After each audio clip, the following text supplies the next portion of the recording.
चलिए यहां तक किसको कोई दिक्कत तो नहीं है। तो इस चैप्टर के अंतर्गत जो हम लोगों ने बेसिक अभी तक देखा है उसमें कौन कौन सी बात हुई जरा एक बार फिर से देख लेते हैं। सबसे पहले इकोनॉमिक्स का डेफिनेशन किया था हम लोगों ने, किसी को उसमें कोई दिक्कत?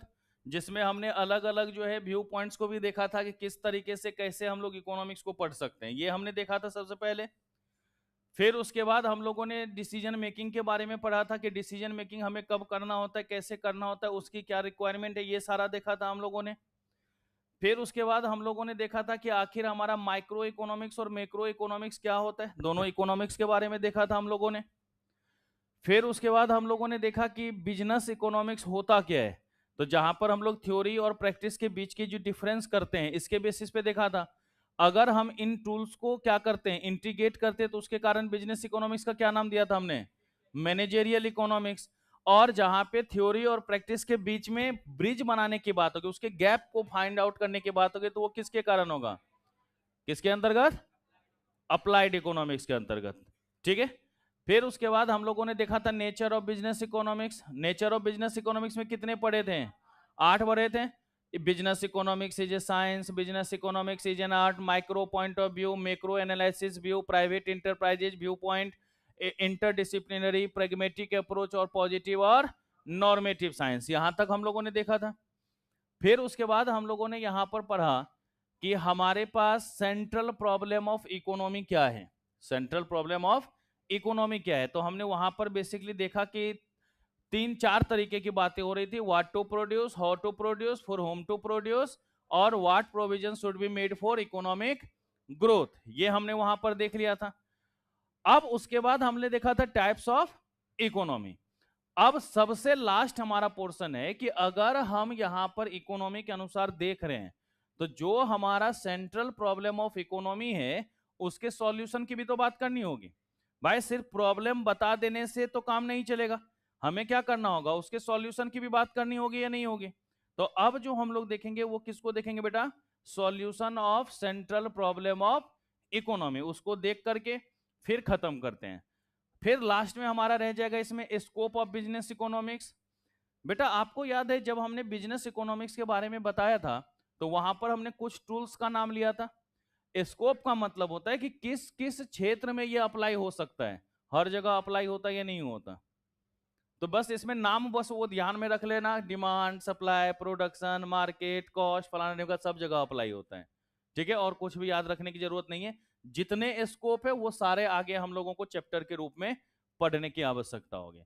तो आज हम लोगों को बेसिकली यहां पे कर लेना है solution of central problem of economy. किसकी बात कर लेंगे हम लोग, solution of central problem of economy. तो चलिए जल्दी से लिखिए, इसको खत्म करें और फिर डिमांड एंड सप्लाई की तरफ जो है प्रस्थान करें।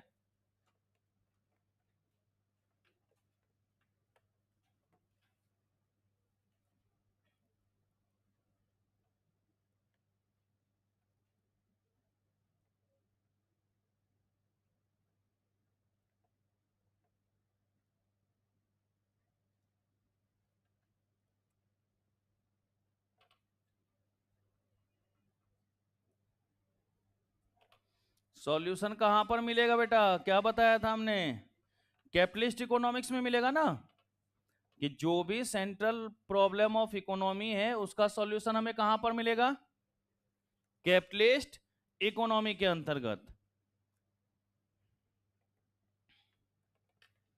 कहता है capitalist economy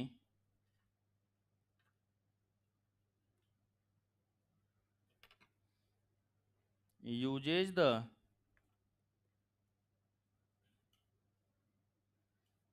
impersonal forces of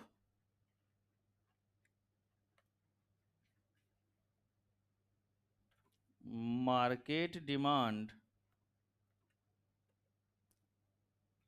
and supply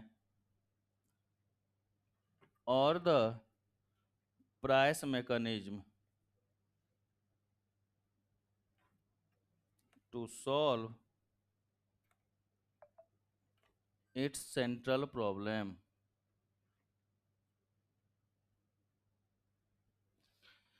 Capitalist economy uses the impersonal forces of market demand and supply और the price mechanism to solve its central problem.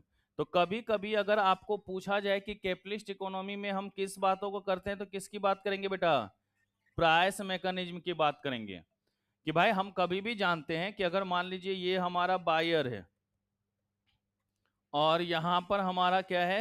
Seller है। एक तरफ हमारा बायर है और एक तरफ हमारा क्या है? सेलर है। अब अगर बायर और सेलर है तो बायर क्या खरीद लेगा बेटा? गुड्स। बायर क्या लेगा? गुड्स और सर्विसेज, है ना? इसको क्या चाहिए? ये हमारा चाहिए। तो ये गुड्स और सर्विसेज कौन देगा इसको बेटा? सेलर। और बायर इसके बाद बदले क्या देगा बेटा? मनी वैल्यू देगा, ये नहीं देगा। तो आपस में कोई ना कोई एक प्राइस तय होती है और उसके बेसिस पर ये क्या होगा? डिमांड और सप्लाई की बात करेंगे या नहीं करेंगे? तो हर जगह मोटिव हमारा किसके बेसिस पर होगा? प्राइस मैकेनिज्म के बेसिस पर ना। किसके ऊपर बात करेंगे हम लोग? प्राइस मैकेनिज्म की। प्राइस में को ध्यान में रख करके हमको क्या करना पड़ेगा? काम करना पड़ेगा। प्राइस को ध्यान में रख करके चलना पड़ेगा। तो ये चीजें हमारा किसके अंतर्गत आता है बेटा? कैपिटलिस्ट इकोनॉमी में, जिसके कारण हम अपने सेंट्रल प्रॉब्लम को क्या कर सकते हैं? सॉल्व कर सकते हैं। अब यहां पे जो जो चीजें लिखवाऊंगा ना, वो सारी चीजें मैं पहले बता चुका हूं। जब मैं प्रॉब्लम बता रहा था ना, उसी टाइम में साथ ही साथ हम लोग क्या करते गए? उसके सॉल्यूशन को भी देखते गए। बट लेकिन लिखा तो वहां था नहीं। वहां तो हमने बोल दिया कि ये हमारा करेगा। लेकिन एक वो बताओ, जब हमने व्हाट टू प्रोड्यूस बताया था, तो क्या हमने ये शब्द यूज नहीं किया था कि कंज्यूमर ही हमारा राजा है? जो कंज्यूमर कह रहा है हम वही काम कर रहे हैं। तो सॉल्यूशन हमारा क्या होगा? कि कंज्यूमर के अकॉर्डिंग चल लो। पहला हमने क्या बोल दिया था? कंज्यूमर जो कहता है बना दो। अब क्या बोल रहे हैं? हाँ हाँ सही कह रहे हो, वही तो हमारे अन्नदाता हैं, वो जो कहेंगे हम बना देते हैं। हो गया ना सॉल्यूशन? फिर उसके बाद सेकंड वाले में हमने क्या बोला था? कि या तो लेबर इंटेंसिव या कैपिटल इंसेंटिव टेक्नोलॉजी को फॉलो करेंगे। तो हमें क्या देखना पड़ेगा? हमारे पास आसानी से क्या उपलब्ध है? हमारे पास आसानी से क्या उपलब्ध है? जो चीज हमारे पास अवेलेबल होगा उसका कीमत क्या है, क्या हमारे लिए सस्ता पड़ेगा, उसको यूटिलाइज कर सकते हैं या नहीं ले कर सकते हैं? कि अगर लेबर की वैल्यू ज्यादा होगी तो लेबर को फॉलो करेंगे, और कैपिटल की वैल्यू ज्यादा होगा तो ऑटोमेटिक जो चीज ज्यादा होती है उसकी प्राइस क्या होती है? कम होती है ना। जिसकी अवेलेबिलिटी ज्यादा होगी ऑटोमेटिक उसका प्राइस क्या होगा? कम होगा। तो हम उसका भी क्या कर सकते हैं? ज्यादा ज्यादा सप्लाई कर सकते हैं, उसका ज्यादा ज्यादा यूज कर सकते हैं हम लोग। तो ये किसके अंतर्गत आ जाएगा? How to produce. आसान शब्दों में थर्ड वाले में क्या लिखा है? जिसकी औकात होगी वो। तो अब यहां पर मनी में कंट्रीब्यूशन लिख लेंगे कि भाई किसका क्या कंट्रीब्यूशन है, उसके अनुसार उसके गुड्स का डिलीवरी होगा। और चौथा वहां पर हमने बताया था हम सेविंग और इन्वेस्टमेंट की बात करेंगे। तो अब ये भी पढ़ लेंगे कि सेविंग जो होगा वो कंज्यूमर के द्वारा होगा, और इन्वेस्टमेंट किसके द्वारा होगा बेटा? एंटरप्रेन्योर के द्वारा होगा, ऑनर के द्वारा होगा। अगर सेविंग कर रहे हैं तो उस पर क्या मिलेगा? रेट ऑफ इंटरेस्ट मिलेगा। अगर सेविंग कर रहे हैं तो उस पर क्या मिलेगा? Rate of interest. और अगर हम इन्वेस्टमेंट कर रहे हैं तो क्या मिलेगा बेटा? हमें रिटर्न ऑन कैपिटल मिलेगा। यही तो था इसका सॉल्यूशन। तो चलिए लिखना शुरू कर दे क्या? सबसे पहला, यहां तक सबने नोट कर लिया था ना? पहला क्या था अपने पास बेटा? What to produce. कहता है डिसाइडेड बाय द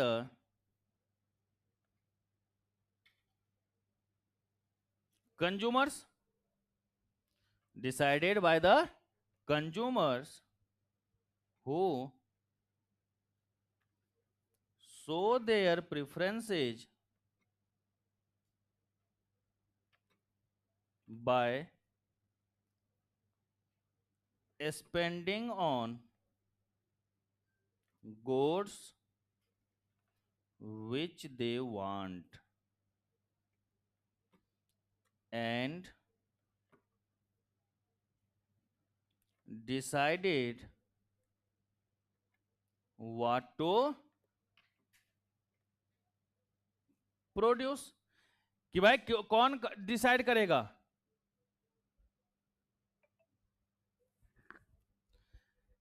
बेटा गवर्नमेंट में या सोशलिस्ट इकोनॉमी के अंतर्गत तो हमारी बेसिक नीड्स को फॉलो करने की जरूरत होती है। लोगों की इच्छा शक्तियों के बारे में बात थोड़ी नहीं की जाती है। क्योंकि हम सभी जानते हैं कि हमारे पास स्केर्सिटी होती है, तो हम पहले बेसिक नीड्स को फॉलो करने। हाँ, जहां पर कैपिटल है तो आप वहां पर अलग अलग तरीके की बातें कर सकते हैं, लेकिन जहां भी सोशलिस्ट है तो हम सिर्फ वेलफेयर के बारे में सोचते हैं, वहां पर किसी की प्रॉब्लम को दूर करने की बात नहीं करते, क्योंकि वो उतनी हमारे पास रिसोर्सेज अवेलेबल होती नहीं है। चलिए, तो आसान शब्दों में हम कह सकते हैं बेटा, consumer is king under capitalist economy. होगा या नहीं होगा बेटा? कि जो भी काम करेंगे वो किसके अनुसार करेंगे बेटा? कंज्यूमर के प्रेफरेंस के अकॉर्डिंग। किसके अनुसार कर रहे हैं हम लोग? कंज्यूमर के प्रेफरेंस के अकॉर्डिंग, कि भैया उसको क्या चाहिए और कितना चाहिए, उसी के बेसिस पे हम लोग क्या करेंगे, उसका प्रोडक्शन करेंगे। सेकंड नंबर बेटा, हाउ टू प्रोड्यूस ना, हाउ टू, अगर हाउ टू प्रोड्यूस की बात करें तो देखो बेटा, हमारे पास दो तरीके के काम हैं। पहले देख लो फिर लिखना, मैं कुछ समझा रहा हूं। कि मान लीजिए ये हम दो तराजू बना रहे हैं,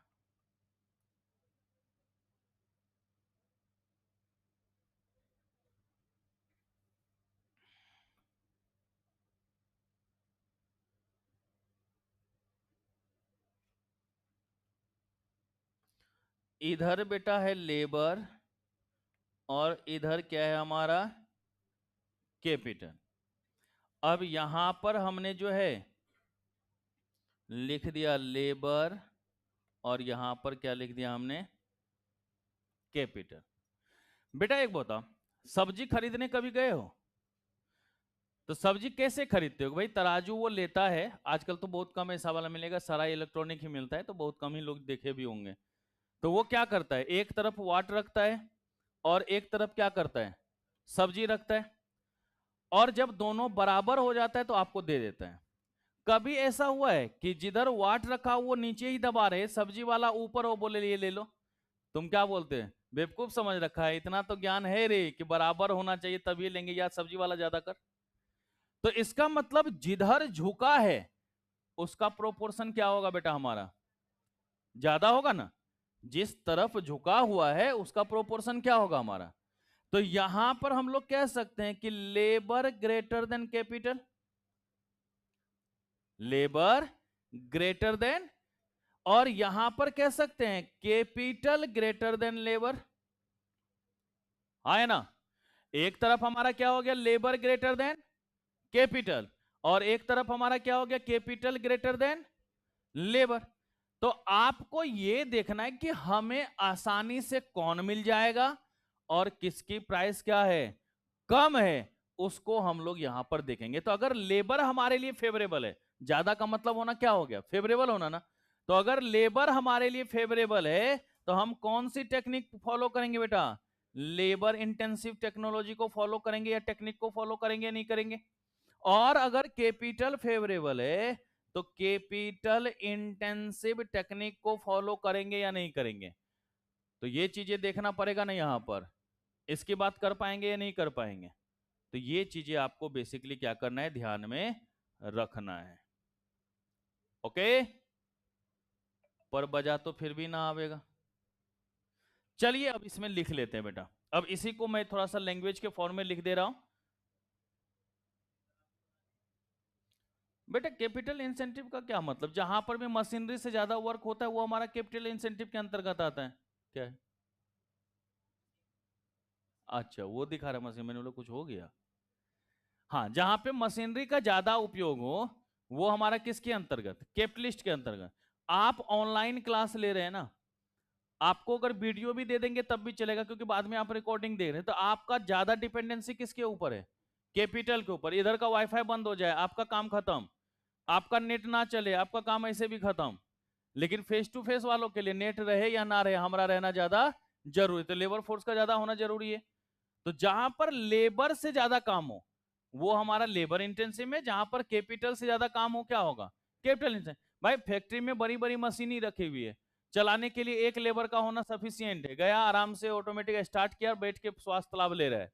वहां पर किसका फोर्स ज्यादा है, कैपिटल का फोर्स ज्यादा है। लेकिन बहुत जगह ऐसे होगा, जैसे देखते हो ना कढ़ाई बुनाई का जो काम होता है वो हाथों से किया जाता है, नहीं किया जाता, वहां पे मशीन से जल्दी कर पाएंगे क्या, तो वो कितने किसके अंतर्गत आएगा। देखो ना जैसे मिथिला पेंटिंग वगैरह देखते हो, वो सारा क्या होता है, हाथ से बनाया जाता है, ये नहीं बनाया जाता, तो लेबर फोर्स ना ज्यादा काम करेगा वहां पर। ठीक है, तो जहां पर लेबर का काम ज्यादा हो और कैपिटल का काम कम हो वो लेबर इंटेंसिव। ठीक है, मशीनरी वगैरह बेटा कैपिटल इंसेंटिव के अंतर्गत आएगा। चलिए तो लिखते हैं यहां पर, an entrepreneur will produce goods and services choosing that technique of production। बेटा PROD की पावर TN लिख दिया, प्रोडक्शन समझ जाओगे ना, which refers या which renders his cost of production minimum ना बेटा, जिसमें कम होगा वही काम करेंगे ना, मैक्सिमम वाला तो काम करेंगे नहीं। कि ऐसे टेक्निक को, चाहे वो लेबर हो चाहे वो कैपिटल हो, जिसके माध्यम से हमारा उत्पादन का जो खर्चा है, प्रोडक्शन का जो कॉस्ट है, बनाने के जो खर्च लग रहे हैं, वो क्या हो रहा हो, कम हो रहा हो, तो वो हमारा किसके अंतर्गत आएगा बेटा, कैपिटलिस्ट सॉरी ऑटो प्रोड्यूस के अंतर्गत। अगर लेबर का कम आ रहा है तो किस में आएगा, लेबर इंटेंसिव में, और कैपिटल में कम आ रहा है तो किसके अंतर्गत आएगा बेटा, कैपिटल इंटेंसिव में। Next, if labour is relatively cheap, अगर हमारे पास लेबर ही क्या हो गया बेटा, सस्ता, तो he will use labour intensive method, and if labor is relatively costlier he will use कौन सा टेक्निक बेटा, कैपिटल ना, कि अगर लेबर हमारा महंगा हो गया तो कौन सा होगा, कैपिटल इंटेंसिव टेक्निक। जो सस्ता हो, कंपेयर करो दोनों में, जो हमारे लिए सस्ता हो वही हमारे लिए क्या होगा, फेवरेबल हो जाएगा, उसी का काम यहां पर हम लोग करेंगे। ओके बाबा, कर लोगे, तो ये चीजें भी थोड़ी सी ध्यान में रखने की आवश्यकता पड़ेगी। तीसरा क्या था बेटा, यहां तक सबने नोट कर लिया, ये सब सारी चीजें मैं समझा चुका हूं, इसलिए मैं डायरेक्ट लिख रहा हूं। ये सारी चीजें मैंने वहां पर समझा दी थी, लिखवाया नहीं था उतना, लेकिन समझा तो चुका था ना मैं, इसलिए मैंने यहां पे डायरेक्ट लिख दिया। तीसरा क्या था बेटा, क्या करेलिए बनाए रे, यही होगा ना, तो चलिए देखते हैं, फॉर होम टू प्रोड्यूस हो गया था ना सबका, और तो लिखा दीदी देख ला, और चलिए तीसरा क्या था बेटा, फॉर होम टू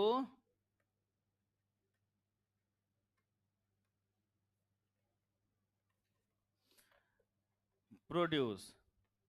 बेटा यहां पर एक जो है चिरकटेश्वर लाल है,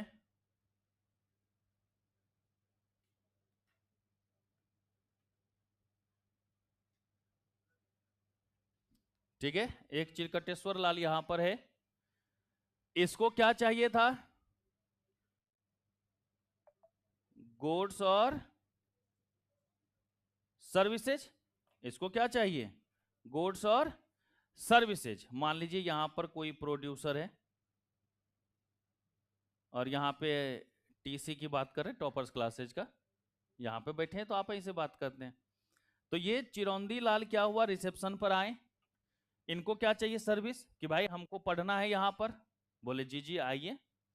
इसके बिहाफ में इन्होंने क्या दे दिया, मनी, क्योंकि अपना सपना मनी मनी, इसके बिना तो काम नहीं होगा ना।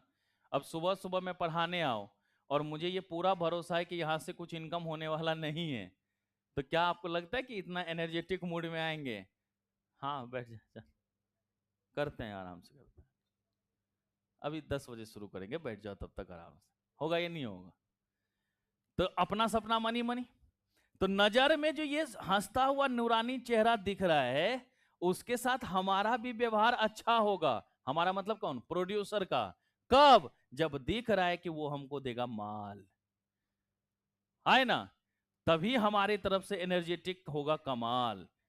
नहीं तो बोलेगा सर फ्री में, हाँ चलो आ जाओ कोई बात नहीं कर देंगे, हाँ बैठ जाओ, सर कुछ पूछना था बेटा बाद में, होगा ही नहीं होगा भाई, हर तरफ से ऐसा होता नहीं है, मजाक करने के लिए बोल रहा हूं। तो मतलब क्या है कि हम गुड्स किसके लिए बनाए हैं, जिसने हमको क्या दिया है, पैसा दिया है, लगता है कि यहां से पैसा मिल जाएगा। नहीं तो ऐसा हुआ कि बाहर खड़े हो जाए एकदम टॉपर्स के बाहर, और सब बच्चा को पढ़ के चुटकियां पकड़, चल बैठ पढ़ाए, पढ़ पढ़ बैठ के यहाँ, भाई उसके लिए हम प्रोडक्शन करेंगे क्या, नहीं करेंगे। अब जो इंक्वायरी लेकर के यहां से गया हुआ हो, एकदम 47 लेकर के उसके घर पे पहुंचे, चल बेटा बंदूक के नोक पे, आज तमंचे पे डिस्को होगा, चलो पढ़ाएंगे, नहीं ना भाई। जिसने यहां पर रजिस्ट्रेशन लिया, जिसने यहां पर पैसे दिए, उत्पादन हम उसी के लिए करेंगे, दूसरों के लिए नहीं करेंगे। तो ये ध्यान में रखना। और इसी को वहां पर इज्जत में बात करी थी कि नेशनल प्रोडक्ट में आपका क्या कंट्रीब्यूशन है, जरा ये तो बता दो। तो चलिए जरा इसको भी लिख लेते हैं। Goods and services, goods and services in capitalist economy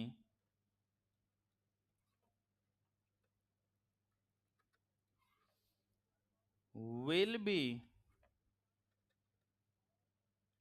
produced for those who have buying capacity ना बेटा, हाँ है ना, या परचेजिंग पावर लिख सकता हूं। अब बेइज्जती के साथ बोला गया, ये नहीं बोला गया, तो वहां तो बड़े प्यार से बात कर रहा है कि नेशनल प्रोडक्ट में आपका क्या कंट्रीब्यूशन है। अब सीधा बोला जिसकी औकात होगी उसके लिए, बोला गया ये नहीं बोला गया। यहां पर बाइंग कैपेसिटी या परचेजिंग पावर का मतलब क्या है, औकात है या नहीं है। यही चीजें वहां पर आसान शब्दों में समझाया था, ये नहीं समझाया था। तो जिसकी परचेजिंग पावर होगी, जिसकी हमारी क्या होगी, बाइंग कैपेसिटी होगी, गुड्स का निर्माण हम लोग उसी के बेसिस पे करेंगे।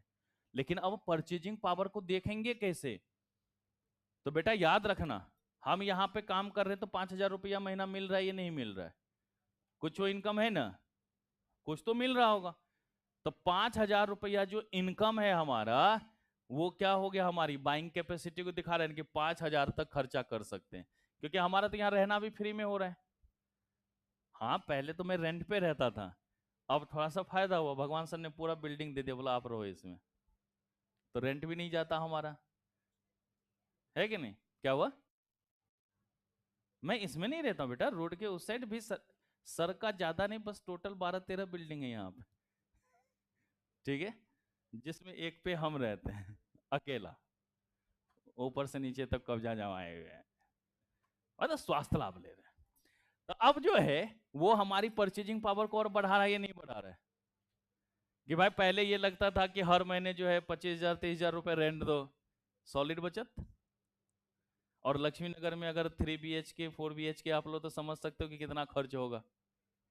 2 BHK का तो 14,000-15, पीजी में तो एक छुटकू सा रूम देता है 12,000-13,000 का, नहीं देता है। तो अगर पूरा का पूरा एक 100-125 गज में आराम से रिलैक्स मोड में रहो, तो 25-30,000 से कम तो लगेगा ना। जहां पहले भी रहते तो वहां तो 22,000 दे ही रहते हैं, आज से 4 साल पहले। तो आराम से क्या हो रहा है, परचेजिंग पावर को कहीं ना कहीं तो बढ़ाएगा ना भाई। तो वो जो पहले रेंटवा में जाता था, वो आराम से अब किस में जाएगा, गुड्स और सर्विसेज में, तो परचेजिंग पावर बढ़ेगी ना। तो बाइंग कैपेसिटी बढ़ी या नहीं बढ़ी? बाइंग कैपेसिटी बढ़ी ना। तो वो चीजें यहां पर देखते हैं। तो इसमें हमारी जो सैलरी थी वो भी आ गई। बेटा बहुत सारे लोग ऐसे होते हैं गांव घर में देखते होगे कि जमींदार लोग होते हैं, है ना। तो देखोगे बहुत सारे लोग मालिक नमस्ते, मालिक नमस्ते। वो मालिक कैसे बन गया बे? तो लोग क्या देखते हैं भाई, कितनी ज्यादा इनके पास प्रॉपर्टी है, देख रहे हो ना, जमींदार साहब हैं, इनसे कौन टक्कर लेगा। होते नहीं ना। मतलब आपके पास क्या संपत्ति है, आपके पास क्या प्रॉपर्टी है, ये भी आपकी इज्जत को दिखाता है, ये नहीं दिखाता। याद करो हेरा फेरी 2 देखे हो? हाँ मतलब उसको हेरा फेरी 2 ही कहते हैं रे, फिर का मतलब क्या, दोबारा। तो हेरा फेरी 2 जो है उसमें क्या हुआ था, देखे थे ना, चाय पीने के बाद भी हजार हजार के नोट दे करके तब उस पर बैठ रहा था। पैसा बहुत है अपने पास। राजपाल यादव चौक, अरे तेरी इतना पैसा है इसके पास। चाय वाले से चाय पीने के बाद ये ले 1000 रुपए टिप रख ले, अरे एंजॉय कर, तू भी क्या याद रखेगा। फिर जब राजपाल यादव से बात हुई तो उसको क्या बोला, आना मेरे बंगले पे, वहीं पे ट्रांजेक्शन्स की बात होगी। हुआ था ही नहीं हुआ था? अब पैसा लेकर के आया था, देखे थे कैसे खड़ा था,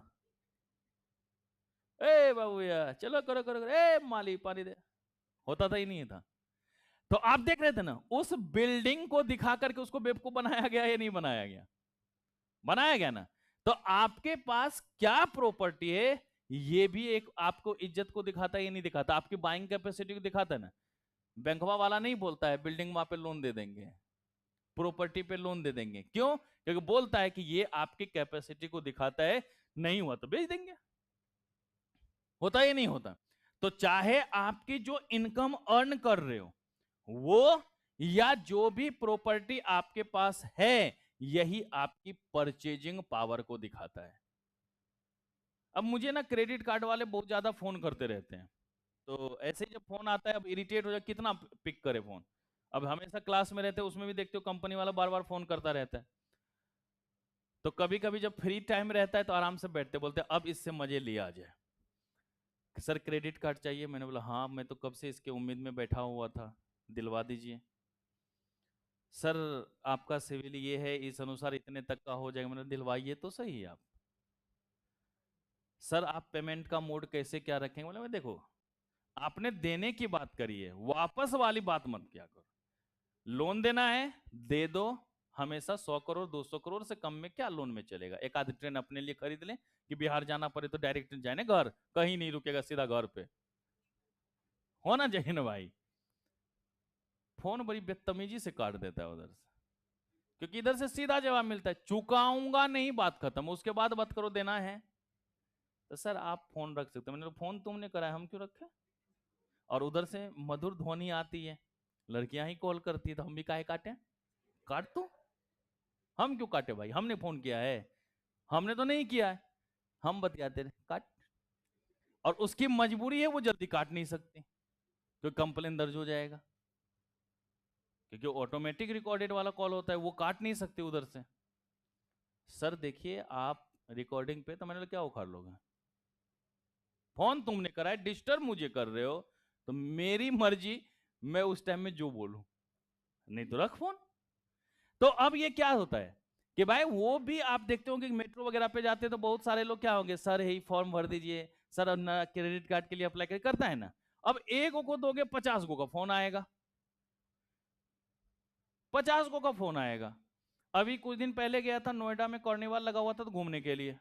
अब वहां पे किसी ने बोला सर थोड़ा सा दे दीजिए, हम लोगों को ना भरना पड़ता है, नहीं तो कंपनी वाले निकाल देंगे। मतलब चल नाम नंबर लिखाने में क्या जाता।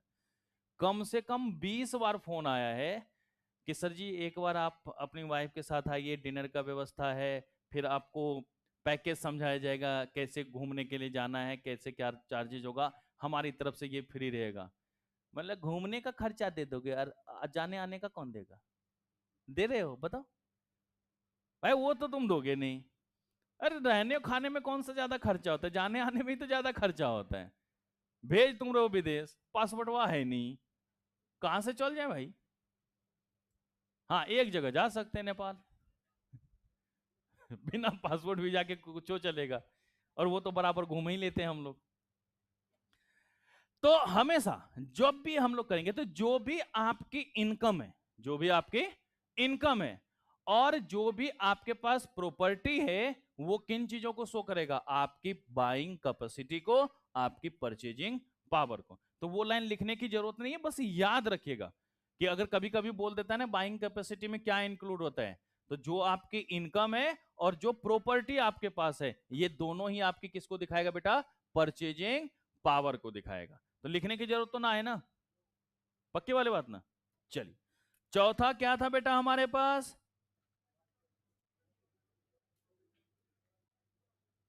व्हाट प्रोविजन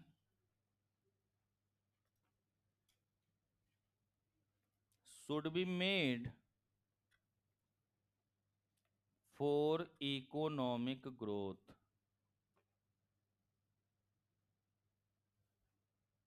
यही था बेटा। कहता है सेविंग किसके द्वारा और इन्वेस्टमेंट? सेविंग पे क्या मिलेगा? रेट ऑफ इंटरेस्ट के अनुसार इंटरेस्ट मिलेगा, और इन्वेस्टमेंट पे याद रख लोगे तो लिख लेते हैं इसी बात को। Saving are done by consumer and investment लिख लेना, are done by entrepreneur. Saving किसके द्वारा होगा बेटा? किसके द्वारा सेविंग? कंज्यूमर के द्वारा। और इन्वेस्टमेंट किसके द्वारा? एंटरप्रेन्योर के द्वारा। ठीक है, consumer saving are governed by the rate of interest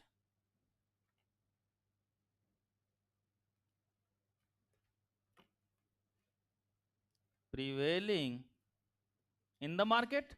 भाई जो भी मार्केट में रेट ऑफ इंटरेस्ट चल रहा है उसके अनुसार क्या मिलेगा बेटा? इंटरेस्ट मिल जाएगा। किसको? कंज्यूमर्स को। और investment decisions depend upon the rate of return on capital। ठीक बा?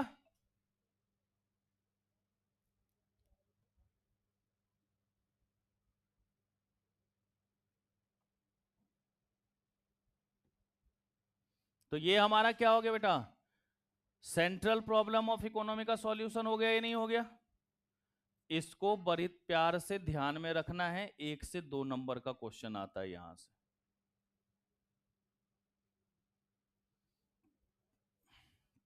और इस चैप्टर में अब आपको मैं ज्यादा परेशान करने वाला हूं नहीं, इतना ही रहने देना। बाकी सब क्या है हमारा? मोह माया है। आज आपके पास चैप्टर नंबर 1 का क्वेश्चन आ जाएगा, लगभग 200-250 भेज दूंगा मैं तत्कालिक बनाने के लिए, ताकि आप प्रैक्टिस कर सकें। आईसीआई के बुक में क्वेश्चन दे ही रखा होगा, मतलब टॉपर्स वाली बुक में तो दे ही रखा है ना क्वेश्चन, तो टॉपर्स के बुक के सारे क्वेश्चन कर लेना। ठीक है, फिर उसके बाद मैं जो आज भेजूंगा लगभग 200 क्वेश्चन, उसको भी आराम आराम से प्रैक्टिस करते रहना। और बाद में फिर एक क्लास हम लोग उसका डिस्कशन का भी रख लेंगे, ताकि सारे डॉट्स को क्या किया जा सके, क्लियर किया जाए। तब तक जो आपको डॉट्स हो वो मुझसे पूछते रहना। व्हाट्सअप जिंदाबाद, टेलीग्राम जिंदाबाद, उसमें आराम से पूछते रहना। ठीक है, फिर जब ये वाला क्वेश्चन कर लोगे तो प्रीवियस ईयर के जितने भी पूछे हुए क्वेश्चन है चैप्टर नंबर 1 से, उसको भी हम लोग सॉल्व कर लेंगे। ठीक है जी? नहीं होता ये। जब कनिका ने पूछा था तो मैंने बीच में यही समझाया था कि प्रॉफिट वाला मोटिव कहां पर होता है? कैपिटल में। और सोशलिस्ट में किसकी बात करते हैं? वेलफेयर। तो वहां तो गवर्नमेंट का ये मतलब होता है कि किसी तरह लोगों की नीड्स को पूरा किया जाए, वांट्स को नहीं ना, नीड्स को पूरा जाए। तो जब हम बेसिक नीड्स पे बात कर रहे हैं तो अभी सेंट्रल प्रॉब्लम को कहां से दूर करने की बात करेंगे? हम तो पहले ये सोच रहे हैं कि लोग गरीबी रेखा से बाहर आए, बाद में ना करोड़पति बनाए। तो जब हम गरीबी रेखा के आसपास भटकने को तैयार हैं तो हम आगे की बात कैसे सोच सकते हैं? ठीक है, इसलिए नहीं करते वहां पे। ओके बा? चलिए, और मिक्स्ड वाले में जहां पर कैपिटलिस्ट होगा वहां पे सॉल्यूशन होगा, जहां पे गवर्नमेंट होगा वहां पे सॉल्यूशन नहीं होगा। बहुत वो, हाँ सोनिया तुमने बेटा मैसेज किया हुआ था, तो समझ में आ रहा है ना? कोई दिक्कत तो नहीं आ रही? एक बार कोशिश करना सारे क्वेश्चंस बनाने की। अब बाकी अभी हम जिंदा हैं, मरने वाले ऐसे भी नहीं है। उम्र ही क्या हुई, स्वीट 16 तो उम्र हुआ है हमारा, तब नाबालिग हूं अभी। चलो जरा, हाँ आप लोगों में बहुत सारे बच्चों से छोटा हूं मैं। वो तो ये गलती से जो है ना, नहाता वहाता नहीं हो ना, तो इसलिए बढ़ गए थोड़े से, गंदगी है। चलिए जरा, अब आते हैं हम लोग चैप्टर नंबर 2 की तरफ। ठीक है, चैप्टर नंबर 1 यहां पर कंप्लीट हुआ। तो आपकी जो रिकॉर्डिंग है वो मैं यहीं पर रोक दूंगा, ताकि आपका चैप्टर नंबर 1 का अलग वीडियो रहे और फिर चैप्टर नंबर 2 से अलग हो जाए।